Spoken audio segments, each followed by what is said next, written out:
हर हर महादेव। आप सभी का स्वागत है। दर्शकों, गरुड़ पुराण के धर्म कांड के प्रेत कल्प में मृत व्यक्ति की ऐसी 3 वस्तुओं के विषय में वर्णन किया गया है जिनका उपयोग कभी नहीं करना चाहिए, अन्यथा भयंकर यातनाएं सहनी करनी पड़ती है और अनेक प्रकार की हानि होती है। इसलिए प्रत्येक बुद्धिमान व्यक्ति को इन वस्तुओं के विषय में अवश्य जान लेना चाहिए। श्री कृष्ण ने गरुड़ जी को अत्यंत ज्ञानवर्धक जानकारी दी है जिसे सुनने से आपके भी ज्ञान में वृद्धि होगी। इसलिए आप इस वीडियो को पूरा अवश्य देखें, क्योंकि आधा अधूरा ज्ञान घातक हो सकता है। तो चलिए शुरू करते हैं। दोस्तों, एक बार गरुड़ जी, जो भगवान विष्णु के वाहन हैं, वे अपने मन में शंका लेकर भगवान श्री कृष्ण के पास द्वारका में आते हैं। अपने प्रिय वाहन गरुड़ को देखकर भगवान श्री कृष्ण प्रसन्न होकर उनका स्वागत करते हैं और कहते हैं, हे गरुड़, द्वारका में तुम्हारा स्वागत है। तुम्हारे यहाँ आने से मुझे बड़ी प्रसन्नता हुई। निसंदेह तुम्हारे आने का कुछ विशेष कारण होगा। बताओ, किस प्रयोजन से तुम यहाँ पधारे हो? गरुड़ जी भगवान को प्रणाम करते हुए कहते हैं, हे प्रभु, आप तो सर्वज्ञ हैं। इस पूरे संसार में कुछ भी आपसे छिपा नहीं है। मैं आपके पास एक शंका लेकर आया हूं जिसका समाधान केवल आप ही कर सकते हैं। भगवान श्री कृष्ण हंसते हुए कहते हैं, हे पक्षीराज, तुम्हारी जो भी शंका हो निसंकोच पूछ लो। तुम्हारी हर शंका का समाधान मैं करूंगा। गरुड़ जी गंभीर स्वर में कहते हैं, हे प्रभु, मेरा प्रश्न यह है कि जब कोई जीव मृत्यु को प्राप्त होता है तो वह अपने साथ क्या क्या चीजें लेकर जाता है, और मृत्यु के बाद उस प्राणी से जुड़ी कौन कौन सी वस्तुओं का उपयोग अन्य लोगों को नहीं करना चाहिए। भगवान श्री कृष्ण ने विचार पूर्वक कहा, गरुड़, तुम्हारा प्रश्न अत्यंत महत्वपूर्ण है।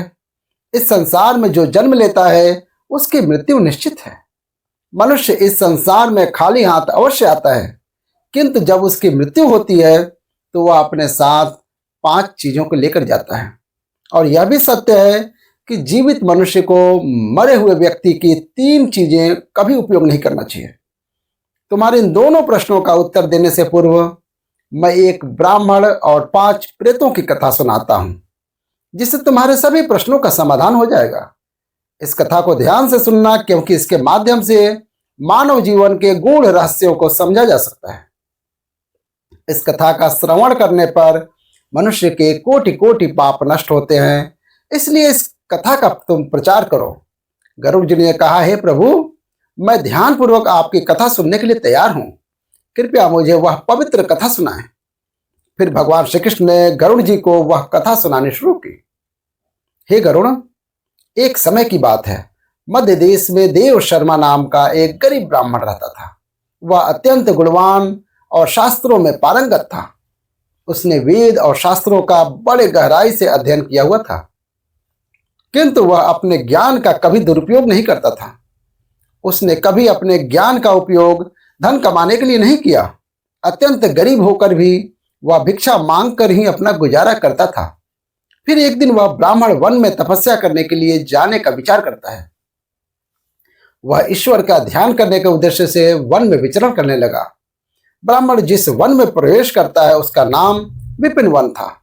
यह वन अत्यंत भयानक और डरावना था, जिसके बारे में दूर दूर तक लोग चर्चा किया करते थे। इस वन में प्रवेश करने की हिम्मत बहुत कम लोग कर पाते थे, क्योंकि वहां का वातावरण ही भय से भरपूर था। विपिन वन में ऊंचे ऊंचे पेड़ थे, जिनकी शाखाएं इतनी घनी थी कि सूर्य की किरणें भी नीचे तक नहीं पहुंच पाती थी। इनमें से कुछ पेड़ प्राचीन काल से खड़े थे, जैसे महावृक्ष, जिनकी विशाल जड़ें जमीन से बाहर निकलकर हर दिशा में फैली हुई थी। वहां पर वट वृक्ष और अश्वत्थ जैसे वृक्षों की भरमार थी, जो अपने नीचे किसी को भी दबा देते थे। इस भयंकर वन में मांडव और शमी जैसे पेड़ भी थे, जिसके पास से गुजरते हुए लोगों के रोंगटे खड़े हो जाते थे। इन वृक्षों की शाखाएं मुड़ी तुड़ी तथा विकृत थी और उन पर अजीब से जीव लटके रहते थे। वहां के उगने वाले पौधे भी डरावने थे। विष्कांता और मंजिष्ठा जैसे जहरीले पेड़ों ने पूरे वन को घेर लिया था। पूरे जंगल में कटीली झाड़ियां थी, जो अंदर घुसने वाले को चोट पहुंचाने के लिए तैयार थी। इस वन में विचरण करने वाले पशु पक्षी भी साधारण नहीं थे। यह काले पंखों वाले उल्लू दिन में भी विचरण करते थे, जिनकी भयानक आवाजें हवा में गूंजती थी। जंगली भेड़िए अपने शिकार की तलाश में हमेशा घूमते रहते थे और उनकी आंखें अंधकार में चमकती थी। काले धब्बों वाले तेंदुए और हिंसक भालू भी यहाँ आते थे। पक्षियों में शकुनी नामक गिद्ध और काली मैना पेड़ों पर बैठे दूर से आए लोगों को आतंकित करते थे। विपिन वन का सारा वातावरण ही अत्यंत ही रहस्यमय था, जहां हर कदम पर मृत्यु का भय मंडराता रहता था। और चलते चलते वह एक अत्यंत प्राचीन वृक्ष के पास पहुंच जाता है। वह देखता है कि उस वृक्ष के नीचे 5 पिशाच खड़े थे। वे सभी पिशाच उस जंगल से गुजरने वाले मनुष्यों का भक्षण करते थे। कोई भी मनुष्य उस मार्ग से जाता तो उसे पकड़कर खा लिया करते थे। पिशाच होने के कारण उनके अंदर धर्म का कोई अंश नहीं था। वे अत्यंत पापी और दुराचारी थे। वे किसी पर भी कभी दया नहीं करते थे। जब वह ब्राह्मण उस वृक्ष के पास आता है तो वे पिशाच एक दूसरे से कहने लगते हैं, अरे वाह, देखो भाई, हमारे लिए आज ताजा ताजा भोजन आ रहा है। सबसे पहले मैं ही इस ब्राह्मण को खाऊंगा। इसका मांस तो कितना स्वादिष्ट होगा। यह ब्राह्मण केवल सात्विक भोजन ग्रहण करता होगा, इसलिए इसके शरीर में किसी भी प्रकार के रोग नहीं होंगे, कोई कीड़े कृमि भी नहीं होंगे। इसका मांस खाने में बड़ा आनंद आएगा। हाँ हाँ हाँ हाँ करने लगा। दूसरा पिशाच कहता है, इस ब्राह्मण का भक्षण तो मैं ही करूंगा। आज कई दिनों के पश्चात शिकार हाथ लगा है। इस प्रकार से वे पिशाच उस ब्राह्मण को खाने के लिए आगे आते हैं। लेकिन जब वह ब्राह्मण उन पिशाचों को देखता है तो वह बिल्कुल भी भयभीत नहीं होता है। वह ब्राह्मण भगवान विष्णु का परम भक्त था और वह हर समय श्री हरि का नाम जपता रहता था, इसलिए उसे किसी से भय नहीं लगता था। उन पिशाचों को देखकर भी ब्राह्मण भयभीत नहीं हुआ और उन पिशाचों की ओर देखते हुए उन्हें प्रणाम करने लगता है और कहता है, हे पिशाचों, तुम्हें नमस्कार है। उस ब्राह्मण का ऐसा विचित्र व्यवहार देखकर पिशाच हैरान हो जाते हैं। विष्णु भक्त ब्राह्मण के सानिध्य से उनके अंदर से हिंसा का भाव नष्ट हो जाता है और वे आश्चर्यचकित होकर उस ब्राह्मण की ओर देखते हैं और उस ब्राह्मण से कहने लगते हैं, हे महात्मा, आप कौन हैं और इस वन में अकेले क्यों भटक रहे हैं? हम पिशाचों को देखकर भी आपको जरा सा भी भय नहीं लगता है? बड़े बड़े शूरवीर योद्धा भी हम पिशाचों को देखकर थर थर कांपने लगते हैं, हमें देखकर डर कर भागने लगते हैं, किंतु आपके मन में किसी भी प्रकार का भय दिखाई नहीं पड़ रहा है। आपके सानिध्य में आने पर हमारी भूख भी समाप्त हो चुकी है। हम तो आपको भोजन समझकर प्रसन्न हो रहे थे और आपको खाने वाले थे। फिर वह ब्राह्मण कहता है, हे पिशाचों, मुझे आपसे बिल्कुल भी भय नहीं लग रहा है, क्योंकि मैं जानता हूं भगवान हमेशा मेरे साथ हैं और उनकी इच्छा के विरुद्ध कोई पेड़ का पत्ता भी नहीं हिलता। यदि मेरी मृत्यु पिशाचों के द्वारा लिखी हुई है तो मुझे यह भी स्वीकार है। प्रभु ने मेरे भाग्य में जो भी लिख दिया है वो मुझे मंजूर है। यदि मुझे खाने से आपकी तृप्ति होती है तो इसे मैं अपना सौभाग्य समझूंगा। इस संसार के प्रत्येक प्राणी को सुख प्रदान करना, उनकी तृप्ति करना ही प्रत्येक मनुष्य का कर्तव्य है। पिशाच भी ईश्वर द्वारा बनाए गए हैं, इसलिए मैं आपकी निंदा भला कैसे कर सकता हूं? ब्राह्मण के ये वचन सुनकर वे सभी पिशाच आश्चर्यचकित हो जाते हैं और उस ब्राह्मण से कहने लगते हैं, हे ब्राह्मण देवता, आपके वचन अत्यंत सुंदर हैं, जिन्हें सुनकर ही हमारी तृप्ति हुई है। हम आपका भक्षण नहीं करेंगे।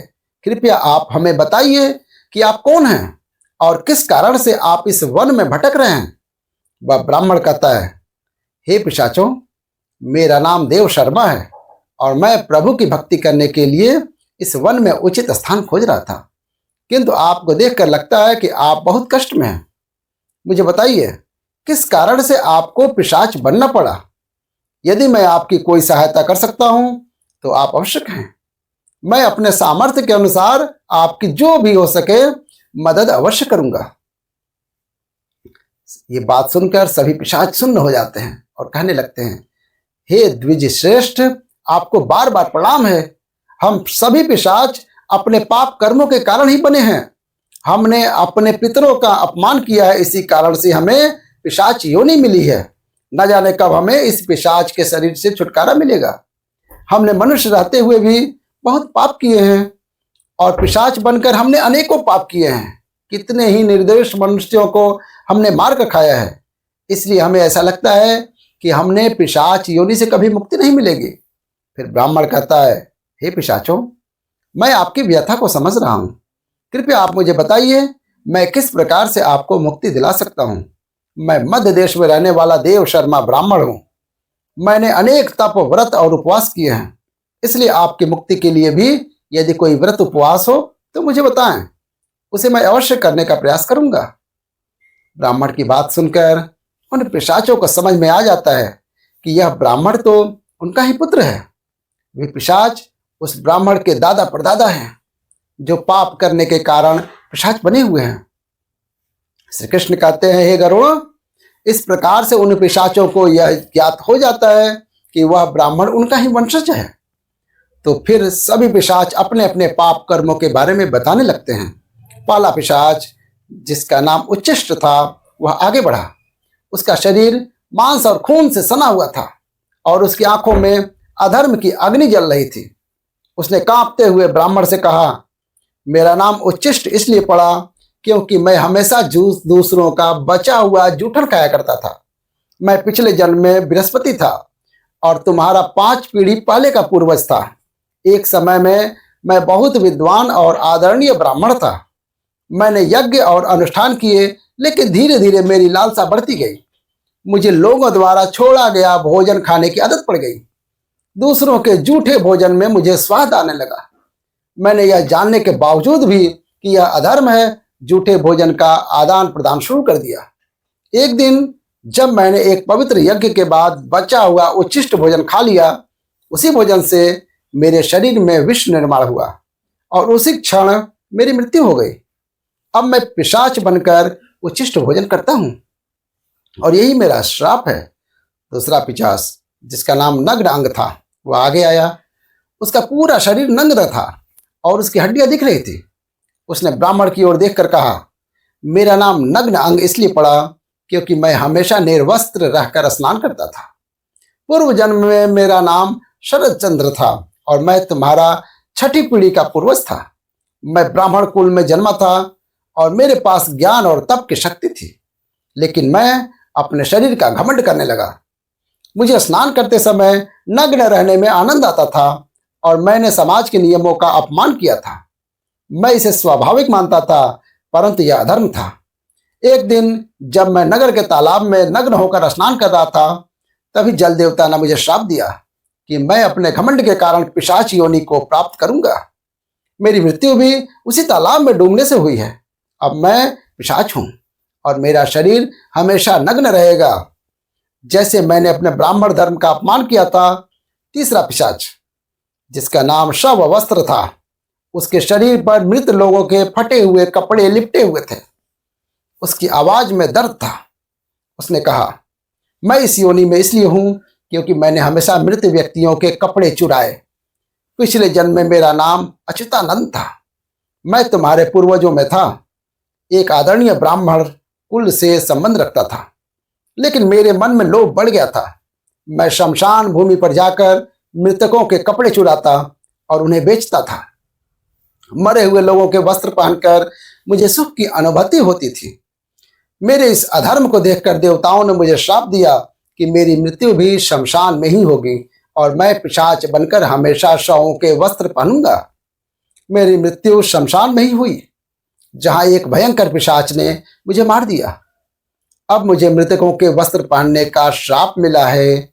चौथा पिशाच, जिसका नाम अशौच था, उसकी उपस्थिति इतनी गंदी और बदबूदार थी कि ब्राह्मण को सांस लेना कठिन हो गया। अशौच ने कहा, मेरा नाम अशौच इसलिए पड़ गया क्योंकि मैंने हमेशा अपवित्र और गंदी चीजों में खुद को लिप्त रखा। मैं पिछले जन्म में धर्मराज था और तुम्हारा पूर्वज था। मेरे जीवन में शुद्धता का कोई स्थान नहीं था। ब्राह्मण होते हुए भी मैंने अपवित्रता में जीवन बिताया। मैंने कभी अपने तन और मन की शुद्धता का कभी ध्यान नहीं दिया। गंदे वस्त्र पहने और अपवित्र स्थानों पर रहा। मैं स्नान नहीं करता था।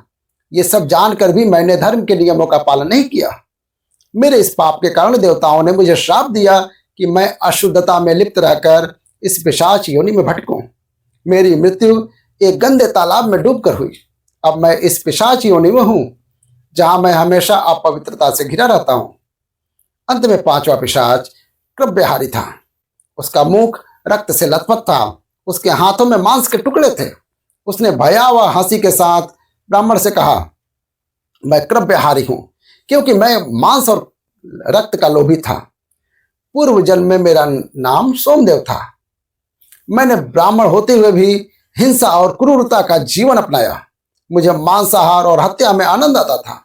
मैंने कई निर्दोष प्राणियों का खून बहाया और उनका मांस खाया। मैंने अपने परिवार और समाज की मर्यादाओं का उल्लंघन किया। मेरे इस अधर्म के कारण मेरी मृत्यु एक मांसाहारी भोज के दौरान हुई, जब मैंने एक गाय का मांस खाया। देवताओं ने मुझे श्राप दिया, मैं इस पिशाच योनि में आकर रक्त और मांस का लोभी बनूंगा। अब मैं हमेशा क्रव्यहारी बना हुआ हूं। इस प्रकार से वे पिशाच कहते हैं, हे वत्स, हम हमेशा उच्छिष्ट वस्त्र पहनते थे। गंदे मैले वस्त्र पहनकर ही भोजन, पूजा पाठ आदि किया करते थे। हमने हमेशा ही उच्छिष्ट भोजन ही ग्रहण किया है। इसी कारण से हमारी यह दुर्गति हुई है। हम निर्वस्त्र होकर स्नान करते थे, जिस कारण से हमारे पितृगण हमसे रुष्ट हो गए। हमने कभी पितरों के लिए भोजन अर्पित नहीं किया। इसी कारण से हमें मृत्यु के पश्चात प्रेत बनना पड़ा। फिर वे पिशाच कहते हैं, हे वत्स, तुम तुम्हारे ही वंश से हो। हम तुम्हारे पूर्वज हैं। ये ईश्वर की ही कृपा है कि उन्होंने तुम्हें हमारे पास भेजा है। अब हमें यकीन हो गया है कि तुम हमें मुक्ति अवश्य दिलाओगे। हे वत्स, तुम अभी जाओ और हमारी मुक्ति के लिए उपाय करो। अपने पूर्वजों की ऐसी दशा देखकर वह ब्राह्मण अत्यंत दुखी हो जाता है और सोचने लगता है कि प्रत्येक मनुष्य का यह निहित कर्म है कि वह अपने पूर्वजों को मुक्ति दिलाने के लिए कार्य करे। वह ब्राह्मण उन पिशाचों को वचन देता है और कहता है, हे पितामह, मैं आपकी मुक्ति के लिए अवश्य उपाय करूंगा। फिर वह ब्राह्मण मुनि अगस्त के पास जाता है और उन्हें पितरों की मुक्ति के लिए उपाय पूछता है। मुनि अगस्त उस ब्राह्मण को पितरों की मुक्ति के लिए किए जाने वाले तर्पण, श्राद्ध, पिंडदान, दान धर्म आदि क्रियाओं के बारे में बताते हैं। फिर वह ब्राह्मण पवित्र नदी के तट पर जाकर अपने पूर्वजों के लिए सभी कार्य करता है जो मुनि अगस्त ने बताए हुए होते हैं। वह पहले नदी के पवित्र जल से तर्पण करता है, फिर नदी के तट पर बैठकर पिंडदान करता है और उससे जो कुछ भी हो सके उसी के अनुसार दान धर्म करता है। इस प्रकार से उस ब्राह्मण के द्वारा तर्पण, दान धर्म करने से वे सभी पिशाच मुक्त हो जाते हैं और स्वर्ग की ओर चले जाते हैं। फिर श्री कृष्ण गरुड़ से कहते हैं, हे गरुड़, इसीलिए मनुष्य को कभी उच्छिष्ट वस्त्र नहीं पहनने चाहिए, अर्थात गंदे मैले कपड़े नहीं पहनने चाहिए। कभी उच्छिष्ट भोजन ग्रहण नहीं करने चाहिए।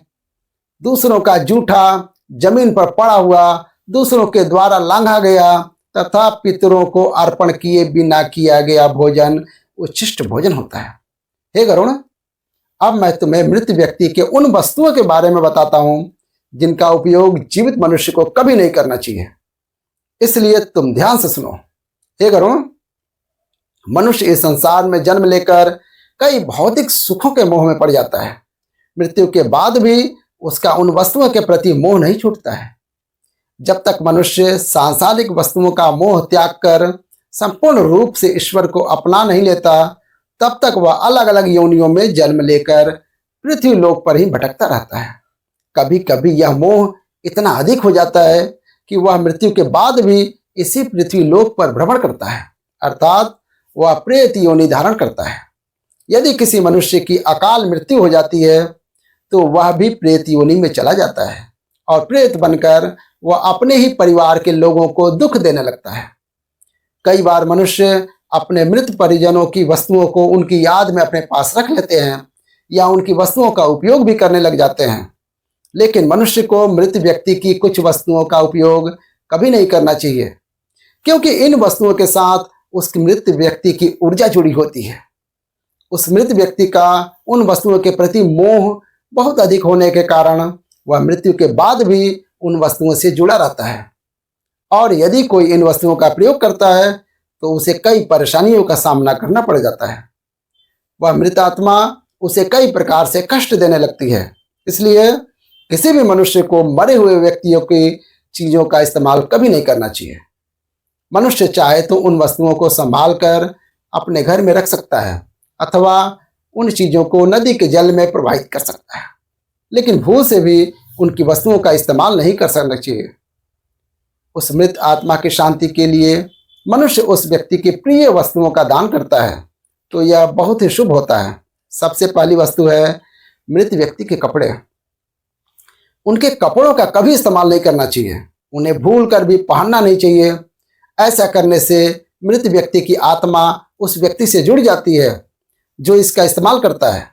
मृत व्यक्ति की यादें उस व्यक्ति को सताने लग जाती हैं जो उनके कपड़ों का इस्तेमाल करता है, जिस कारण वह व्यक्ति मानसिक और शारीरिक रूप से कमजोर हो जाता है। उस व्यक्ति को अपने मृत परिजन की ऊर्जा का एहसास भी होने लगता है। इसलिए मृत व्यक्ति के कपड़े कभी नहीं पहनने चाहिए। मृत व्यक्ति के कपड़े हमेशा दान कर देना चाहिए, जिससे उसकी आत्मा को शांति प्राप्त हो जाती है। दूसरी चीज है मृत व्यक्ति के गहने। मृत व्यक्ति के गहने भी उसके कपड़ों की तरह ही उसकी ऊर्जा के स्रोत होते हैं। मृत व्यक्ति का अपने गहनों से लगाव कपड़ों से भी कई गुना ज्यादा होता है, क्योंकि प्रत्येक व्यक्ति गहने खुद को सुंदर प्रतीत करने के लिए पहनता है। लेकिन जब व्यक्ति की मृत्यु हो जाती है और उसके गहने कोई दूसरा व्यक्ति पहन लेता है, तब मृत व्यक्ति की आत्मा असहज महसूस करने लगती है। वह आत्मा उस व्यक्ति को परेशान करने लग जाती है। आत्मा मोक्ष की राह पर न जाकर इसी मृत्यु लोक में अपने ही परिजनों को परेशान करने लग जाती है। इसलिए मृत व्यक्ति के गहनों का कभी इस्तेमाल नहीं करना चाहिए। व्यक्ति की मृत्यु के बाद उसके गहनों को गलाकर अन्य आभूषण करवा लेने चाहिए, अन्यथा उन्हें मंदिर में दान कर देने चाहिए। तीसरी वस्तु है मृत व्यक्ति की माला। जीवित रहते हुए इंसान अपने माला से मंत्रों का जाप करता है। उसके गले की माला ही उसके जीवन भर के पुण्यों की कुंजी होती है। मृत्यु के बाद व्यक्ति की माला को कभी जीवित मनुष्य को धारण नहीं करना चाहिए। उसकी माला को पवित्र नदी के जल में प्रवाहित कर देने चाहिए। पवित्र नदी उस मृत व्यक्ति के साथ उसके पुण्यों को बहाकर स्वर्ग ले जाती है। श्री कृष्ण कहते हैं, हे गरुण, मृत्यु के बाद मनुष्य अपने साथ केवल अपने पाप और पुण्य लेकर जाता है। सभी भौतिक वस्तुओं को यहीं पर छोड़ के जाता है। इसलिए उसे कभी उन वस्तुओं के प्रति अधिक मोह नहीं करना चाहिए। श्री कृष्ण कहते हैं, हे गरुण, मृत्यु के बाद आत्मा के साथ कुछ ऐसी चीजें होती हैं जो अगले जन्म में भी साथ जाती हैं। ये चीजें आत्मा के कर्म और इच्छाओं से जुड़ी होती हैं। अब मैं तुम्हें उन 5 बातों के बारे में विस्तार से बताऊंगा। भगवान श्री कृष्ण कहते हैं, कामना वह पहली चीज है जो आत्मा के साथ मृत्यु के बाद भी रहती है। मनुष्य की कामनाएं उसे नया शरीर धारण करने के लिए प्रेरित करती हैं। कामना एक ऐसी शक्ति है जो आत्मा को लगातार नए शरीर की खोज में लगाए रहती है। जब एक व्यक्ति की मृत्यु होती है तो उसकी इच्छाएं उसके साथ जाती हैं और इच्छाएं उसके नए जन्म में पुनः कार्य करती हैं। कामना को एक प्रकार की चंचल ऊर्जा माना जाता है जो आत्मा को सांसारिक जीवन के चक्र में बांधे रहती है। अगर मनुष्य अपनी सभी इच्छाओं का त्याग कर देता है तो उसे मोक्ष की प्राप्ति हो सकती है। इसीलिए कहा गया है, मृत्यु के समय अपनी इच्छाओं का त्याग करना अत्यंत महत्वपूर्ण है। जो लोग मृत्यु के समय अपनी इच्छाओं को साथ लेकर जाते हैं उन्हें पुनः जन्म लेना पड़ता है, क्योंकि उनकी कामनाएं उन्हें अगले जीवन के लिए प्रेरित करती हैं। श्री कृष्ण कहते हैं, वासना कामना का ही एक उन्नत रूप है। वासना वह है जो मनुष्य को इंद्रियों के सुख और भोग की ओर आकर्षित करती है। ये एक ऐसी लालसा है जिसका कोई अंत नहीं है। मृत्यु के समय भी अधिकांश लोग वासना से मुक्त नहीं हो पाते। यह वासना सांसारिक वस्त्रों, धन, परिवार और भोगों के प्रति आकर्षण को बढ़ाती है। वासना इतनी शक्तिशाली होती है कि यह मृत्यु के बाद भी आत्मा के साथ रहती है। वासना का उदाहरण विष्णु पुराण में राजा भरत की कथा में मिलता है। राजा भरत ने एक हिरण के बच्चे से अत्यधिक प्रेम किया और उनकी वासना इस बच्चे के प्रति इतनी प्रबल थी कि मृत्यु के समय भी वे उसी हिरण के बारे में सोचते रहे। परिणाम स्वरूप उन्हें अगले जन्म में हिरण की योनि प्राप्त हुई। ये दिखाता है कि वासना आत्मा को बंधनों में बांधे रखती है। मन की शांति और ज्ञान से ही वासना से मुक्ति मिलती है। श्री कृष्ण आगे कहते हैं, कर्म मनुष्य की सबसे महत्वपूर्ण धरोहर है जो उसके साथ मृत्यु के बाद भी जाती है। मनुष्य जीवन में जो भी कार्य करता है, अच्छे या बुरे, वे कर्म उसके अगले जन्म में फल देते हैं। मृत्यु के समय आत्मा द्वारा किए गए सारे कर्मों का लेखा जोखा होता है। अगर किसी व्यक्ति ने अच्छे कर्म किए हैं तो उसे परलोक में सुख और शांति मिलती है और अगले जन्म में भी उसे समृद्धि प्राप्त होती है। वहीं अगर उसने बुरे कर्म किए हैं तो उसे नरक या दुखदायी जीवन प्राप्ति होती है।